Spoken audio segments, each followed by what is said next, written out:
नमस्कार दोस्तों, आज की क्लास में हम एमपी जीके के अति महत्वपूर्ण प्रश्नों पर चर्चा करने वाले जो आपकी आने वाली एमपी पुलिस की एग्जाम के लिए अति महत्वपूर्ण क्वेश्चन होने वाले हैं। तो दोस्तों बिना किसी देरी के सबसे पहला क्वेश्चन आपके सामने आता है कि मध्य प्रदेश का सबसे ऊंचा जलप्रपात कौन सा है। मोस्ट इंपोर्टेंट क्वेश्चन है कि मध्य प्रदेश का सबसे ऊंचा जलप्रपात कौन सा है। तो दोस्तों याद रखना है, मध्य प्रदेश का सबसे ऊंचा जलप्रपात कौन सा है। तो ये बहुटी जलप्रपात है जो कि किस नदी पर बनाया गया दोस्तों, तो ये सेलर नदी पर बनाया गया, सेलर नदी पर। और कहां पर है ये, तो रीवा में स्थित है, रीवा में स्थित है। तो इंपोर्टेंट पॉइंट हो जाता है कि मध्य प्रदेश का सबसे ऊंचा जलप्रपात कौन सा है, तो बहुटी जलप्रपात है। किस नदी पर है, सेलर नदी पर है। और कहां पर स्थित है, तो ये रीवा पर है। अगला क्वेश्चन, अप्सरा जलप्रपात कहां स्थित है। मोस्ट इंपोर्टेंट क्वेश्चन आपके एग्जाम की दृष्टि से। तो दोस्तों याद रखना है, जो अप्सरा जलप्रपात है ना, ये पंचमढ़ी में स्थित है, पंचमढ़ी में स्थित है अप्सरा जलप्रपात। अति इंपोर्टेंट क्वेश्चन है। और अगर आपसे पूछे कि पंचमढ़ी किस नदी के किनारे है,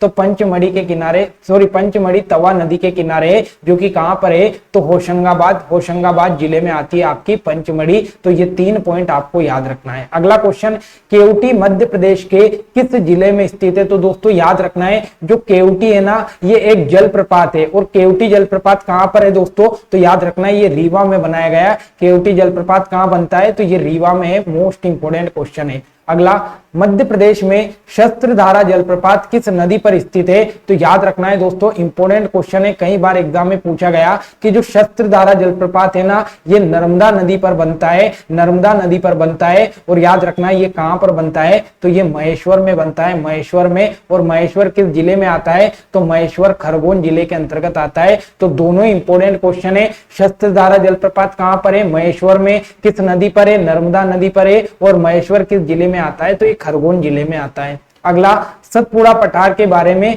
विचार कीजिए। मोस्ट इंपोर्टेंट क्वेश्चन यहां से बनेंगे सतपुड़ा के पठार के बारे में। सबसे पहला कथन है कि यहां नर्मदा घाटी के दक्षिण में समांतर स्थित है। तो बिल्कुल सही बात है दोस्तों, ये जो सतपुड़ा का पठार है ना, ये नर्मदा घाटी के बिल्कुल दक्षिण में उसके समांतर फैला हुआ है। अगला, मध्य प्रदेश के कुल क्षेत्रफल का 15% है। तो ये कथन गलत है दोस्तों, क्योंकि जो सतपुड़ा का पठार है ना, ये मध्य प्रदेश के कुल क्षेत्रफल का मात्र 11% है। ये आपको याद रखना है। इस क्षेत्र से दूधी, तवा, देनवा नदियां प्रवाहित होती है। तो ये भी बिल्कुल सही कथन है। और इस पठार में छिछली काली मिट्टी और लेटेराइट मिट्टी पाई जाती है। तो ये भी बिल्कुल सही कथन है। मतलब पहला, तीसरा और चौथा सही है। तो ऑप्शन नंबर डी इसका राइट आंसर होगा। पहला, तीसरा और चौथा इसका राइट आंसर है।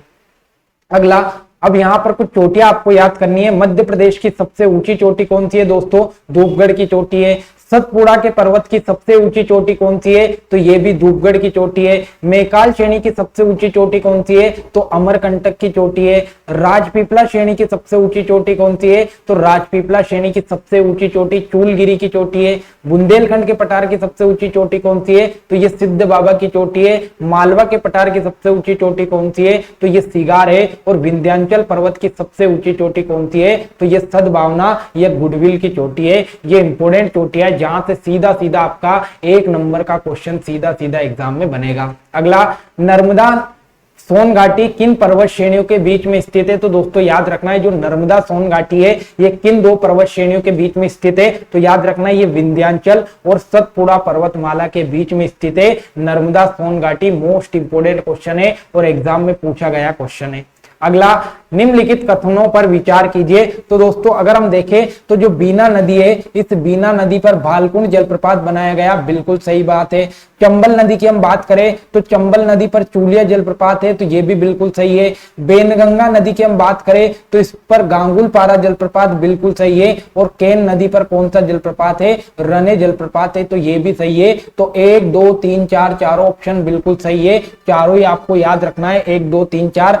सबसे इंपोर्टेंट तो ये है कि कौन सी नदी पर कौन सा जलप्रपात है। तो बीना नदी पर भालकुंड जलप्रपात याद रखना, चंबल नदी पर चूलिया याद रखना है, बेनगंगा नदी पर सबसे इंपोर्टेंट गांगुलपारा जलप्रपात, और केन नदी पर रने जलप्रपात जो कि छतरपुर में है। अगला, मध्य प्रदेश में शिप्रा नदी का उद्गम किस किस स्थान से हुआ? तो दोस्तों याद रखना है जो शिप्रा नदी है, इस शिप्रा नदी का उद्गम काकरी बरडी पहाड़ी से हुआ। और काकरी बरडी पहाड़ी की हम बात करें तो ये कहां पर है? तो ये मऊ में है। और मऊ किस जिले में आता है? तो मऊ इंदौर जिले में आता है। अगला, मध्य प्रदेश में कालीसिंध नदी का उद्गम किस जिले से हुआ? तो याद रखना है दोस्तों जो कालीसिंध नदी है इसका उद्गम देवास के बागली गांव से हुआ। देवास का एक गांव है बागली गांव, यहां से कालीसिंध नदी का उद्गम होता है। अगला, मध्य प्रदेश में वर्धा नदी का उद्गम कहां से हुआ? तो याद रखना है दोस्तों जो वर्धा नदी है, इस वर्धा नदी का उद्गम कहां से हुआ? तो शिवनी से होता है, शिवनी से होता है। अगला, मध्य प्रदेश से उद्गमित होने वाली किन दो नदियों के संगम को प्राणिता कहा जाता है? तो दोस्तों याद रखना है कि जो बेनगंगा और वर्धा है, इन दोनों का जो संगम है इसको क्या कहा जाता है? तो इन दोनों के संगम को प्राणिता कहा जाता है। अगला, मध्य प्रदेश के छिंदवाड़ा से उद्गमित होने वाली पेंच नदी किस नदी में समाहित होती है? तो सबसे इंपॉर्टेंट, तो पेंच नदी का उद्गम कहां से हुआ दोस्तों? तो ये छिंदवाड़ा से होता है। और पेंच नदी का समापन कहां पर होता है? तो ये गोदावरी नदी में होता है। और वो भी कहां पर? तो ये महाराष्ट्र में गोदावरी नदी में होता है। अगला, ताप्ती नदी मध्य प्रदेश के किस जिले से उद्गमित होती है? तो ताप्ती नदी याद रखना है दोस्तों, ये ताप्ती नदी का जो उद्गम है ये बैतूल के मुल्ताई से होता है। बैतूल का एक शहर है मुल्ताई, इस बैतूल के मुल्ताई से ताप्ती नदी का उद्गम होता है। अगला क्वेश्चन आपके सामने, किस नदी को मध्य प्रदेश की जीवन रेखा कहा जाता है? तो याद रखना है जो नर्मदा नदी है, इस नर्मदा नदी को मध्य प्रदेश की जीवन रेखा कहा जाता है। और ये जो नर्मदा नदी है ये मध्य प्रदेश की सबसे बड़ी नदी है, मध्य प्रदेश की सबसे बड़ी। और वहीं अगर हम बात करें तो भारत की 5वीं बड़ी नदी नर्मदा नदी है। ये इंपॉर्टेंट पॉइंट यहां से एग्जाम में क्वेश्चन बना है।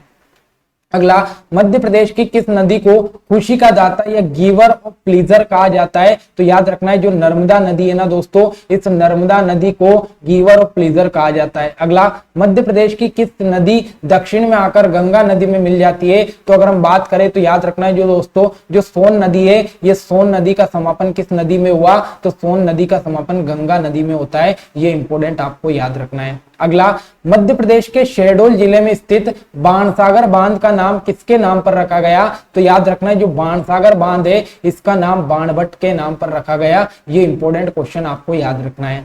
अगला, मध्य प्रदेश में किस नदी को स्वर्ण नदी के नाम से जाना जाता है? तो याद रखना है दोस्तों नाम से स्पष्ट है, जो सोन नदी है इस सोन नदी को स्वर्ण नदी के नाम से भी जाना जाता है। अगला क्वेश्चन, मध्य प्रदेश के मंदसौर जिले में भगवान पशुपतिनाथ का मंदिर किस नदी के तट पर स्थित है? तो याद रखना है दोस्तों मंदसौर जिला पूछे या फिर भगवान पशुपतिनाथ का मंदिर पूछे, दोनों ही शिवना नदी के किनारे स्थित है। या तो मंदसौर पूछ लेगा या पशुपतिनाथ का मंदिर पूछ लेगा, दोनों ही शिवना नदी के किनारे बसे हुए। अगला, अब यहाँ पर कुछ घाट आपको याद रखना है, जैसे कंचन घाट कहां पर है? तो ओरछा में। किस नदी पर है? बेतवा पर। सेठानी घाट कहां पर है? तो होशंगाबाद में। किस नदी पर है? नर्मदा नदी पर। साडिया घाट कहां पर है? तो ये भी होशंगाबाद में। किस नदी पर है? नर्मदा नदी पर। एक आता है गोरी घाट, तो ये भी कहां पर है? जबलपुर में, और ये भी नर्मदा नदी पर है। एक आता है बरमान घाट, इंपोर्टेंट है, नरसिंहपुर में, नर्मदा नदी पर है। एक आता है राम घाट जो कि उज्जैन में, शिप्रा नदी पर है। और एक आता है महेश्वर घाट जो कि खरगोन में, नर्मदा नदी पर है। तो इतने इंपोर्टेंट घाट आपको याद रखना है। अगला, वर्ष 2002 में मध्य प्रदेश की किस नदी को अर्धनारीश्वर की मूर्ति प्राप्त हुई? तो याद रखना है दोस्तों सन 2002 में जो शिवना नदी है ना, इस शिवना नदी से अर्धनारीश्वर की मूर्ति प्राप्त होती है। अगला, निम्न में से मध्य प्रदेश की किस नदी सीधे गंगा में जाकर मिलती है? तो मैंने आपको बताया था कि जो सोन नदी है ना, ये सीधे गंगा में जाकर मिलती है। अगला, मध्य प्रदेश की किस नदी का नाम नामोदोष है? तो याद रखना है दोस्तों मध्य प्रदेश की जो नर्मदा नदी है, इस नर्मदा नदी को नामोदोष भी कहा जाता है। और नामोदोष नाम किसने दिया? तो ये टालमी के द्वारा दिया गया नाम है। अगला, नर्मदा नदी मध्य प्रदेश के कितने किलोमीटर में बहती है? तो याद रखना है दोस्तों जो नर्मदा नदी है इसकी टोटल लंबाई अगर पूछे तो इसकी टोटल लंबाई तो 1312 किलोमीटर है, लेकिन मध्य प्रदेश में जो इसकी लंबाई है वो 1077 किलोमीटर है। दोनों क्वेश्चन आपको याद रखना है। अगला, नर्मदा नदी का अपवा क्षेत्र कितना है? तो याद रखना है दोस्तों 93,180 वर्ग किलोमीटर जो क्षेत्रफल है ये नर्मदा नदी का अपवा क्षेत्र है, ये आपको याद रखना है। अगला, नर्मदा नदी इसका निर्माण करती है। तो याद रखना है दोस्तों जो नर्मदा नदी है ये एस्चुरी बनाती है। मोस्ट इंपोर्टेंट क्वेश्चन याद रखना है कि एक तो नर्मदा नदी और एक ताप्ती नदी दोनों ही किसका निर्माण करती है? तो दोनों ही एस्चुरी का निर्माण करती है। अगला, ताप्ती नदी का उद्गम कौन से जिले से हुआ? तो ताप्ती नदी का उद्गम मैंने अभी आपको बताया था बैतूल के मुल्ताई से हुआ है। अगला, चंबल नदी का उद्गम कहां से हुआ दोस्तों? तो जो चंबल नदी है इसका उद्गम मऊ से हुआ, और मऊ की कौन सी पहाड़ी से हुआ? तो मऊ की जानापाव पहाड़ी से हुआ, जानापाव पहाड़ी से हुआ। अगला, निम्नलिखित में से कौन सी नदी पश्चिम की ओर बहती है? तो याद रखना है, पश्चिम की ओर बहने वाली नदी का नाम है नर्मदा नदी। नर्मदा नदी दोस्तों मध्य प्रदेश की दो प्रमुख नदियां पश्चिम की ओर बहती है, एक तो नर्मदा नदी और एक ताप्ती नदी। ये दोनों नदियां मध्य प्रदेश की पश्चिम की ओर बहने वाली नदियां है। अगला, मध्य प्रदेश के किस स्थान से 3 किलोमीटर के अंदर दो प्रमुख नदियों का उद्गम हुआ है? तो दोस्तों याद रखना है, जो मऊ है ये मऊ से दो प्रमुख नदियों का उद्गम 3 किलोमीटर के अंतराल में हुआ। एक तो यहां से चंबल नदी निकल रही है और एक आपकी शिप्रा नदी निकल रही है।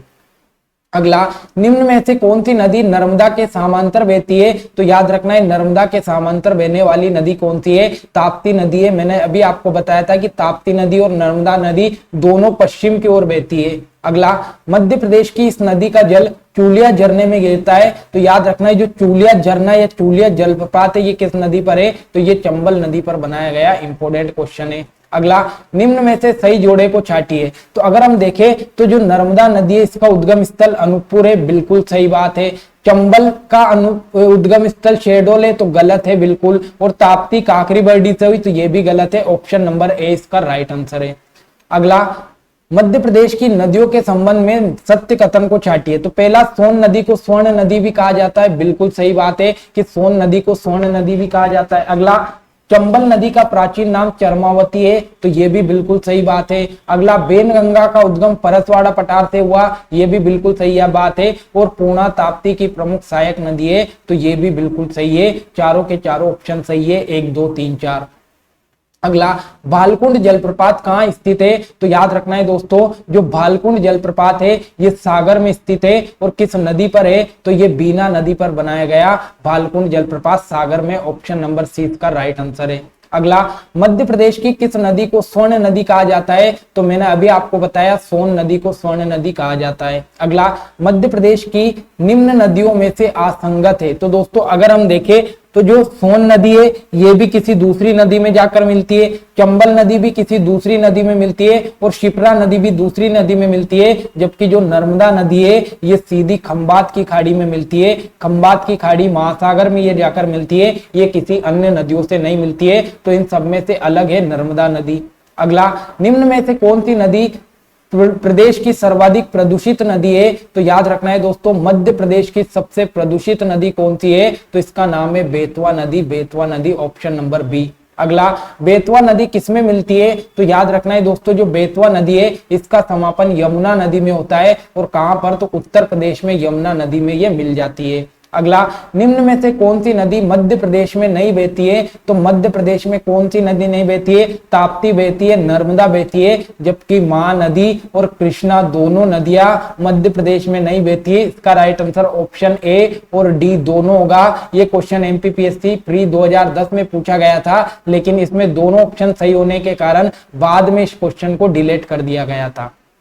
अगला, मध्य प्रदेश की किन दो नदियों का संगम प्राणहिता कहलाता है? तो मैंने अभी आपको बताया कि बेनगंगा और वर्धा का जो संगम है इसे प्राणहिता कहते हैं। अगला, निम्न नदियां तथा उनके बहने की दिशा में से जोड़े में से कौन सा गलत है? तो दोस्तों अगर हम बात करें कि जो चंबल नदी है ये उत्तर की ओर बहती है, बिल्कुल सही बात है। बेनगंगा नदी पूर्व की ओर बहती है, तो ये बिल्कुल गलत बात है, क्योंकि बेनगंगा नदी तो दक्षिण की ओर बहती है, दक्षिण की ओर बहती है। अगर हम बात करें ताप्ती नदी पश्चिम की ओर बहती है, तो बिल्कुल सही है। और बेतवा नदी उत्तर की ओर बहती है, तो बिल्कुल सही बात है। इसका right answer option number B होगा। बेनगंगा नदी दक्षिण की ओर बहती है, ना कि पूर्व की ओर बहती है। अगला, पंचमढ़ी किस नदी के किनारे स्थित है? तो याद रखना है, जो पंचमढ़ी है मैंने अभी आपको बताया था ये तवा नदी के किनारे है, तवा नदी के किनारे। और किस जिले में आता है पंचमढ़ी? तो ये होशंगाबाद जिले में आता है, होशंगाबाद जिले में आता है। अगला, निम्नलिखित नदियां तथा उन पर बसे नगरों के गलत युग्म पर पहचानिए। देखो दोस्तों अगर हम बात करें तो जो शिवना नदी है इसके किनारे मंदसौर शहर बसा हुआ है, बिल्कुल सही बात है। बेनगंगा की हम बात करें तो इसके किनारे बालाघाट शहर बसा हुआ है, बिल्कुल सही बात है। सिंध नदी की बात करें तो इसके किनारे सोनकच्छ बसा हुआ है, ये बिल्कुल गलत बात है दोस्तों, क्योंकि जो सोनकच्छ है ये काली सिंध नदी के किनारे बसा हुआ है, काली सिंध नदी के किनारे बसा हुआ है। और चंबल नदी के किनारे रतलाम, बिल्कुल सही है। तो ऑप्शन नंबर सी इसका राइट आंसर है। अगला, दसान किसकी सहायक नदी है? तो याद रखना है जो दसान है ये दसान बेतवा की सहायक नदी है। बेतवा की सहायक नदी कौन सी है? तो दसान है। ये आपको इंपोर्टेंट याद रखना है। अगला क्वेश्चन आपके सामने आता है कि मध्य प्रदेश में कुख्यात स्थलाकृति का निर्माण किस नदी द्वारा होता है? तो याद रखना है दोस्तों, मध्य प्रदेश में जो चंबल नदी है ये गहरे कुख्यात स्थलाकृति का निर्माण करती है या फिर गहरे गड्ढों का निर्माण करती है, ये आपकी चंबल नदी। अगला क्वेश्चन, शिप्रा काली सिंध किस नदी की सहायक नदियां है? तो शिप्रा और काली सिंध चंबल की सहायक नदियां, ये आपको इंपोर्टेंट याद रखना है। चंबल की सहायक नदियां कौन कौन सी है? तो शिप्रा और काली सिंध है। अगला, दक्षिण की ओर मिलने वाली गंगा की प्रमुख सहायक कौन सी है? तो गंगा की प्रमुख सहायक नदी सोन नदी है। मोस्ट इंपोर्टेंट क्वेश्चन आपको याद रखना है। अगला, पुराणों में बेन गंगा को किस नाम से पुकारा जाता है? तो पुराणों में जो बेन गंगा है इसे बेवा, वेया और दीदी तीनों नाम से पुकारा जाता है। उपरोक्त सभी इसके राइट आंसर है। अगला क्वेश्चन, बुंदेलखंड की जीवन रेखा क्या कहलाती है? तो बुंदेलखंड की जीवन रेखा किसे कहते हैं दोस्तों? तो जो बेतवा नदी है, इस बेतवा नदी को बुंदेलखंड की जीवन रेखा कहा जाता है। अगला, नर्मदा और ताप्ती के अतिरिक्त मध्य प्रदेश की अधिकांश नदियां कहां मिल जाती है? तो दोस्तों याद रखना है, नर्मदा और ताप्ती नदी की हम बात करें तो इन दोनों का जो समापन है ये खंबात की खाड़ी में होता है, लेकिन बाकी जो मध्य प्रदेश की नदियां है ये दूसरी नदियों में मिल जाती है, ये आपको याद रखना है। अगला, नर्मदा नदी का उद्गम स्रोत कहां पर है? तो कितनी एग्जाम में क्वेश्चन पूछा गया है ये आप देख सकते हो। तो नर्मदा नदी का जो उद्गम स्थल है ये अमरकंटक से निकलती है, ये आपको याद रखना है। अगला, सांची एवं विदिशा नगर किस नदी पर स्थित है? तो याद रखना है, सांची और जो विदिशा है ये बेतवा नदी पर स्थित है, बेतवा नदी पर। दोस्तों ये आज के एमपीजीके के मोस्ट इंपोर्टेंट क्वेश्चन थे। डेली आपको एमपीजीके, साइंस, उसके बाद जीके जीएस के क्वेश्चन की एग्जाम में के लिए डेली क्लास मिल रही है, तो आप डेली क्लास को लेना ना भूले। आज की क्लास पसंद आई हो तो चैनल को जरूर सब्सक्राइब करना। मिलते हैं अगली क्लास में। जय हिंद, जय भारत।